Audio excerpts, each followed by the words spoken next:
Hi friends, ಎಲ್ರಿಗೂ ನಮಸ್ಕಾರ. ಸ್ವಾಗತ ನಿಮ್ಮದೇ ಚಾನಲ್ಗೆ. ಇವತ್ತು ಒಂದು ಸ್ಪೆಷಲ್ ವ್ಲಾಗ್. ಯಾಕಂದರೆ ನಾನು ಅಫಿಷಿಯಲ್ ವರ್ಕ್ಗಾಗಿ ಚೆನ್ನೈಗೆ ಒಂದು ದಿನದ ಟ್ರಿಪ್ ಹೋಗ್ತಾ ಇದ್ದೀನಿ. ಚಿಕ್ಕ ಟ್ರಿಪ್ ಆದರೂ ಎಕ್ಸ್ಪೀರಿಯನ್ಸ್ ಮಾತ್ರ ಫುಲ್ ಬಿಗ್. ಹಾಗಾದರೆ ಡಿಲೇ ಬೇಡ, ಬನ್ನಿ ವಿಡಿಯೋ ಶುರು ಮಾಡೋಣ. ಇವತ್ತು ಮಾರ್ನಿಂಗ್ ಸ್ವಲ್ಪ ಅರ್ಲಿ ಸ್ಟಾರ್ಟು, ಯಾಕೆಂದರೆ ಅಫಿಷಿಯಲ್ ಟ್ರಿಪ್ ಆಗಿರೋದ್ರಿಂದ ಪ್ರಿಪ್ರೇಷನ್ ಕೂಡ ಪ್ರಾಪರ್ ಆಗಿರಬೇಕು. ಲ್ಯಾಪ್ಟಾಪು, ಚಾರ್ಜರು, ಡಾಕ್ಯುಮೆಂಟ್ಸು ಅವೆಲ್ಲ ರೆಡಿ ಮಾಡಿಕೊಂಡು ಎಲ್ಲ ಚೆಕ್ ಮಾಡಿಕೊಂಡು ಬ್ಯಾಗ್ ಪ್ಯಾಕ್ ಮಾಡಿದ್ದೀನಿ. ಒನ್ ಡೇ ಟ್ರಿಪ್ ಆದ್ದರಿಂದ ಹೆವಿ ಲಗೇಜ್ ಇರೋದು ಬೇಡ, ಲೈಟ್ ಆ್ಯಂಡ್ ಸಿಂಪಲ್ ಆಗಿರಲಿ ಅಂತ ಹೋಗ್ತಾ ಇದ್ದೀನಿ. Train boarding done, seat settle ಆಗಿದೆ, ಮಾರ್ನಿಂಗ್ ಏರ್ ಕೂಡ ಫ್ರೆಶ್ ಆಗಿದೆ. ಟ್ರೈನ್ ಟ್ರಾವೆಲ್ ಅಂದರೆ ಒಂದು ಕಾಮ್ ಫೀಲಿಂಗ್. ಆ್ಯಕ್ಚುಲಿ ಶತಾಬ್ದಿ ಎಕ್ಸ್‌ಪ್ರೆಸ್ಸಲ್ಲಿ ಮಾರ್ನಿಂಗ್ ಎಲ್ಲ ಆಲ್ಮೋಸ್ಟ್ ಎಲ್ಲ ವರ್ಕ್ ಪ್ರಿಪ್ರೇಷನ್ಸೇ ಇರುತ್ತೆ ಹೋಗೋರ್ಗೆಲ್ರಿಗೂ. ಸೀಟ್ ಕೂಡ ಸ್ವಲ್ಪ ಲೆಗ್ ಸ್ಪೇಸ್ ಕೂಡ ಕಂಫರ್ಟ್ ಆಗಿದೆ. ಟ್ರೈನಲ್ಲೂ ಅಷ್ಟೊಂದು ರಶ್ ಇರಲ್ಲ. ಕಾರಣ ಏನಂದರೆ ಎಲ್ಲ ಸೀಟ್ ಆಲ್ಮೋಸ್ಟ್ ಎಲ್ಲ ಬುಕ್ ಆಗಿರುತ್ತೆ. ಕರೆಕ್ಟಾಗಿ ಎಕ್ಸಾಕ್ಟಾಗಿ 6 ಗಂಟೆಗೆ ಟ್ರೈನ್ ಮೂವ್ ಆಯಿತು. So slow starting morning. ಟ್ರೈನಲ್ಲಿ ವಿಂಡೋ ಸೈಡು ಟಿಕೆಟ್ ಬುಕ್ ಮಾಡಿಕೊಂಡ್ರೆ ಸ್ವಲ್ಪ ಅಡ್ವಾಂಟೇಜ್ ಜಾಸ್ತಿನೇ, ಏಕೆಂದರೆ ನಿಮಗೆ ವ್ಯೂಸ್ ಚೆನ್ನಾಗಿ ಕಾಣುತ್ತೆ. ಸೊ ಬೆಳಗ್ಗೆನೇ ಅರ್ಲಿ ಮಾರ್ನಿಂಗ್ ಪೇಪರ್ ಕೊಟ್ಟರು, ನ್ಯೂಸ್ ಪೇಪರು. ಹಾಗೆ ನ್ಯೂಸ್ ಪೇಪರ್ನ ಓಪನ್ ಮಾಡಿ ತಿರುವಾಗ್ತಾ ಇವತ್ತಿನ ವಿಚಾರಗಳು ಏನೇನು ನ್ಯೂಸ್ ನಡೆದಿದ್ದೆಲ್ಲ ನೋಡಿದೆ. ವಾಟರ್ ಬಾಟ್ಲ್ ಕೊಟ್ಟರು. ರೈಲ್ ಪಾನಿ ಅನ್ನೋದು ಇವರೇ ಇಂಟ್ರೊಡ್ಯೂಸ್ ಮಾಡಿದ್ದಾರೆ ಅನಿಸುತ್ತೆ. ಟ್ರೈನ್ ಆಗಲೇ ಸ್ಲೋಲಿಂದ ಈಗ ಸ್ಪೀಡಿಗೆ ಬರ್ತಾ ಇದೆ. ಬರ್ತಾ ಬರ್ತಾ ನೆಕ್ಸ್ಟು ನಮ್ಮ ಒಂದು ಡೆಸ್ಟಿನೇಷನ್ಗೆ ರೀಚ್ ಆಗೋ ಹತ್ತತ್ರ ಹೋಗ್ತಾ ಇದ್ದೀವಿ. ಸೊ ಮಾರ್ನಿಂಗ್ ಅಂತೂ ಸೂಪರ್ ಬ್ಯೂಟಿಫುಲ್ ವ್ಯೂ ಅಂತೂ ನನಗೆ ನೋಡೋಕ್ಕೆ ಸಿಕ್ತು. Full ಫಾಗಿ weather. ಅದೇ ಟೈಮ್ಗೆ ಕರೆಕ್ಟಾಗಿ ಟ್ರೈನಲ್ಲಿ ಟೀನ ಸರ್ವ್ ಮಾಡೋಕ್ಕೆ ಬಂದರು. ಇಲ್ಲಿ ಕಾಫಿ ಕಿಟ್ ಅಂತ ಒಂದು ಕೊಡ್ತಾರೆ. ಇದು ಫಸ್ಟ್ ಟೈಮ್ ನಾನು ಈ ಶತಾಬ್ದಿಲಿ ನಾನು ತೊಗೊಂಡಿರೋದು. ಈ ಕಾಫಿ ಕಿಟ್ಟಲ್ಲಿ ಏನೇನು ಇನ್ಕ್ಲೂಡ್ ಆಗಿರುತ್ತೆ ಅಂದರೆ ಮಿಲ್ಕ್ ಪೌಡ್ರು, ಆಮೇಲೆ ಪ್ಯೂರ್ ಕಾಫಿ, ಇನ್ಸ್ಟಂಟ್ ಕಾಫಿ ಅಂತ ಒಂದು ಪೌಡರ್ ಬರುತ್ತೆ, ರಿಫೈನ್ಡ್ ಶುಗರು, ಬಿಸಿ ಬಿಸಿ ನೀರು.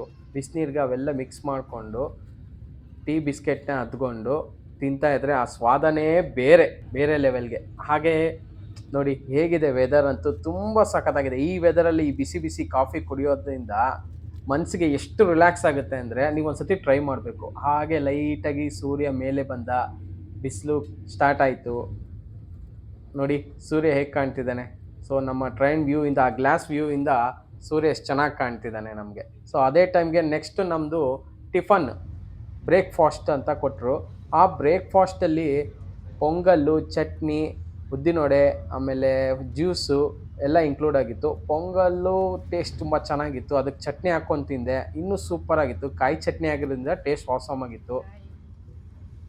ಉದ್ದಿನವಡೆ ಬಿಸಿ ಬಿಸಿ ಇತ್ತು, ಸಾಂಬಾರ್ಗೆ ಡಿಪ್ ಮಾಡಿಕೊಂಡು ಹಾಗೆ ತಿಂದೆ. ಈ ಮಿಕ್ಸ್ ಫ್ರೂಟ್ ಜ್ಯೂಸ್ ಅಂತ ಕೊಟ್ಟರು. ಓಕೆ, ನಾಟ್ ಬ್ಯಾಡ್, ಎಲ್ಲ ಚೆನ್ನಾಗಿತ್ತು. ಹಾಗೆ ಈಚೆ ಬಂದು ಆ ಒಂದು ಪ್ರಕೃತಿ ಸೌಂದರ್ಯ ನೋಡೋಣ ಅಂದ್ಬಿಟ್ಟು ಸೊ ಹೊರಗಡೆ ಬಂದು ನಿಂತ್ಕೊಂಡೆ. ತುಂಬ ಕೂಲಾಗಿತ್ತು ವೆದರು. ಹಾಗೆ ಟಾಯ್ಲೆಟ್ಸ್ ಹೇಗಿರುತ್ತೆ ಅಂತ ಎಕ್ಸ್ಪ್ಲೋರ್ ಮಾಡೋ ಐಡಿಯಾ ಇತ್ತು, ನಾನು ನೋಡಬೇಕು ಅಂತ ಅನಿಸ್ತಾ ಇತ್ತು. ಒಳಗಡೆ ಹೋಗಿ ನೋಡಿದ್ರೆ ನಾನು ಅಂದ್ಕೊಂಡಿರಲಿಲ್ಲ, ತುಂಬ ಕ್ಲೀನಾಗಿ ಮೇಂಟೈನ್ ಮಾಡಿದ್ದಾರೆ. ನಾನು ಲಾಸ್ಟ್ ಟೈಮ್ ಟ್ರೈನಲ್ಲಿ ಹೋದಾಗ ತುಂಬ ಗಲೀಜಾಗಿತ್ತು. ಬಟ್ ಈ ನಡುವೆ ತುಂಬ ಕ್ಲೀನಾಗಿ ಮೇಂಟೈನ್ ಮಾಡಿದ್ದಾರೆ. ಟಿಶ್ಯೂ ಪೇಪರ್ಸು, ಹ್ಯಾಂಡ್ ವಾಶು ಎಲ್ಲ ಇಟ್ಟಿದ್ದಾರೆ. ಹಾಗೆ ಚೆನ್ನೈ ಹತ್ತತ್ರ ರೀಚ್ ಆಗ್ತಾ ನನಗೆ ಈ ಸಬ್ಬರ್ಬನ್ ರೈಲ್ ಕಾಣಿಸ್ತು. ಈ ಸಬ್ಬರ್ಬನ್ ರೈಲ್ ವಿಶೇಷ ಏನಪ್ಪ ಅಂತಂದರೆ, ನೀವು ನಿಯರ್ 40 ಕಿಲೋಮೀಟರ್ವರೆಗೂ ಕ್ರಾಸ್ ಮಾಡಿದ್ರು ನಿಮಗೆ 10 ರೂಪಾಯಿ ಚಾರ್ಜ್ ಅಷ್ಟೇ ಮಾಡ್ತಾರೆ. ಶತಾಬ್ದಿ ಟ್ರೈನ್ ಅಂದರೆ ಟೈಮ್ ಟು ಟೈಮ್ 10:50 ಕರೆಕ್ಟಾಗಿ ನಾನು ಚೆನ್ನೈಯಲ್ಲಿ ಲ್ಯಾಂಡ್ ಆದೆ. ಸೊ ಅಲ್ಲಿಂದ ನಾನು ಆಟೋ ಹೊತ್ಕೊಂಡು ನನ್ನ ವರ್ಕ್ ಇರೋ ಜಾಗಕ್ಕೆ ಹೊರಟೆ. ಸ್ವಲ್ಪ ಬಿಸಿಲಾಗಿರೋದ್ರಿಂದ ಸೆಕೆ ಕೂಡ ನನಗೆ ಲೈಟಾಗಿ ಆಗ್ತಾ ಇತ್ತು. ಸ್ವಲ್ಪ ಹೊತ್ತು ವರ್ಕ್ ಮಾಡಿ ಈಗ ಸ್ವಲ್ಪ ಲಂಚ್ ಬ್ರೇಕಿಗೆ ಬಂದಿದ್ದೆ. ಅಲ್ಲಿ ಲಂಚ್ ನನಗೆ ಸೆಟ್ ಆಗಲ್ಲ ಹೊರಗಡೆ. ಅದಕ್ಕೋಸ್ಕರ ನಾನು ಏನು ಮಾಡಿದೆ, ಸ್ನ್ಯಾಕ್ಸ್ ಆಗಿ ಟೋಸ್ಟು, ಆಮೇಲೆ ಕಾರ್ನ್ ಸ್ಯಾಂಡ್ವಿಚ್ಚು, ಸ್ವಲ್ಪ ಬಿಸಿ ಬಿಸಿ ಕಾಫಿ ಟ್ರೈ ಮಾಡಿದೆ. ಅದಾದಮೇಲೆ ನನ್ನ ಕೆಲಸ ಎಲ್ಲ ಮುಗಿದ್ಮೇಲೆ ತಿರ್ಗಾ ಆಟೋ ಹತ್ಕೊಂಡು, ಇವಾಗ ನನಗೆ ಟ್ರೈನ್ ಅವೈಲಬಲ್ ಇರಲಿಲ್ಲ. ಸೊ ಅದಕ್ಕಾಗಿ ನಾನು KSRTC ಬುಕ್ ಮಾಡಿದ್ದೆ, 4 ಗಂಟೆ ಬಸ್ಸು. ಬಟ್ ಹೋಗೋ ಟೈಮಲ್ಲಂತೂ ಸಿಕ್ಕಾಪಟ್ಟೆ ಟ್ರಾಫಿಕ್ಕು. ಎಷ್ಟು ಅರ್ಜೆಂಟಲ್ಲಿ ಬಸ್ ಹತ್ಬಿಟ್ಟೆ ಬೇಗ ಬಂದು. ಸೊ ಬಂದು ಆರಾಮಾಗಿ ಕೂತ್ಕೊಂಡು ಸೆಟ್ಲ್ ಆದೆ. ಇನ್ನು ಈ ಬಸ್ ಜರ್ನಿ ಬಂದು ಆಲ್ಮೋಸ್ಟ್ 7 ಅವರ್ಸು. ಬಸ್ಸಲ್ಲಿ ಈ ನಡುವೆ ಚಾರ್ಜಿಂಗು ಕೂಡ ಚೆನ್ನಾಗಿ ಫೆಸಿಲಿಟಿ ಕೊಟ್ಟಿದ್ದಾರೆ. ಸೊ ಹಾಗೆ ಸಂಜೆ ಆಯಿತು. ಅಲ್ಲಿ ಒಂದು ಕಡೆ ಕಾಫಿ ಕುಡಿಯೋಕ್ಕೆ, ಸ್ವಲ್ಪ ಟೀ ಬ್ರೇಕ್ಗೆ ಅಂತ ಇಳಿಸಿದ್ರು. ಓಕೆ ಆಗಿತ್ತು. ಅಲ್ಲಿ ಒಬ್ಬ ಅಂಕಲ್ಲು ಟೀ ಮಾಡ್ತಿದ್ದಿದ್ದು ನೋಡಿ ನನಗೆ ಕುಡಿಬೇಕು ಅನಿಸ್ತು. ಆದರೂ ಟ್ರೈ ಮಾಡೋಕ್ಕೆ ಹೋಗಲಿಲ್ಲ, ಯಾಕೆಂದರೆ ಅವ್ರ ಕಡೆ ಎಲ್ಲ ಸ್ವಲ್ಪ ಬೇರೆ ಥರ ಟೀ ಮಾಡ್ತಾರೆ. ಸೊ ನಾನು ಕಾಫಿಗೆ ಅಡಿಕ್ಟ್ ಆಗಿರೋದ್ರಿಂದ ಕಾಫಿ ಕುಡಿದು ಬಸ್ಸಲ್ಲಿ ಹತ್ತಿದ ಮೇಲೆ ಸೊ ನಮ್ಮ ಒಂದು ಬೆಂಗಳೂರು ಕಡೆ ಜರ್ನಿ ಸ್ಟಾರ್ಟ್ ಆಯಿತು. ಸ್ವಲ್ಪ ನಿದ್ದೆ ಮಾಡಿಬಿಟ್ಟಿದ್ದೆ. ಆಮೇಲೆ ಕಣ್ಬಿಟ್ಟು ನೋಡಿದ್ರೆ ಆಲ್ಮೋಸ್ಟ್ ನಾನು ಎಲೆಕ್ಟ್ರಾನಿಕ್ ಸಿಟಿ ಫ್ಲೈಓವರ್ ಹತ್ರ ಬಂದುಬಿಟ್ಟಿದ್ದೆ.